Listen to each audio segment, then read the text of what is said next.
యేసుతో పాటు మీరు దైవాలు సమానమా? ఏమండి, మనం పూజింపబడే దైవాలం కాదండి, ఆరాధనలు అందుకునే దైవాలం కాదండి. దేవుని గర్భవాసము నుండి పుట్టిన ఆయన దేవుడైతే దేవుని గర్భాన దైవమే పుడుతుంది. ఏమండి, సింహం కడుపున ఏం పుడుతుంది అంటారు? మనుషులు సామెత. సింహం కడుపున కుక్క పిల్ల పుట్టదు, పిల్లి కడుపున ఎలక పుట్టదు. అవునా? సింహం కడుపున సింహమే పుడుతుంది. మరి దేవుని కడుపున దేవుడే పుడతాడు, రాజు కడుపున రాజే పుట్టాలి. దేవుడు కడుపు పరలోకమందున్న ఆది సంభూతుడు, ప్రారంభకుడు. ఆది సంభూతుడు అని అనకూడదు దేవుడిని, ఆయన ఎప్పటి నుంచి ఉన్నాడో తెలియదు, ఆయన ఉన్నవాడంతే.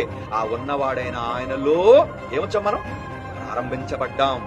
సంకల్ప ప్రకారంగా అనుకున్నాడు తనలో ఉన్నప్పుడే. అసలు ఈ భూమిని రవ్వంతా చెయ్యక మునిపే, పునాది వేయబడక మునిపే, జగత్తు పునాది వేయబడక మునిపే సంకల్ప ప్రకారము మనల్ని కనేను కనేను కనేను. దట్ ఈస్ అవర్ బర్త్, పుట్టుక, ప్రారంభం. దేవుడు అనుకున్నాడు, అనుకుని మనకి జన్మనిచ్చాడు. ఆయన అనుకోకపోతే ఎలా అండి? మనం అంతా ఎలా వచ్చిండో చెప్పండి.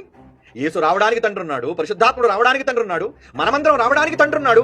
ఆయన ఉన్నవానిగా ఉన్నాడు.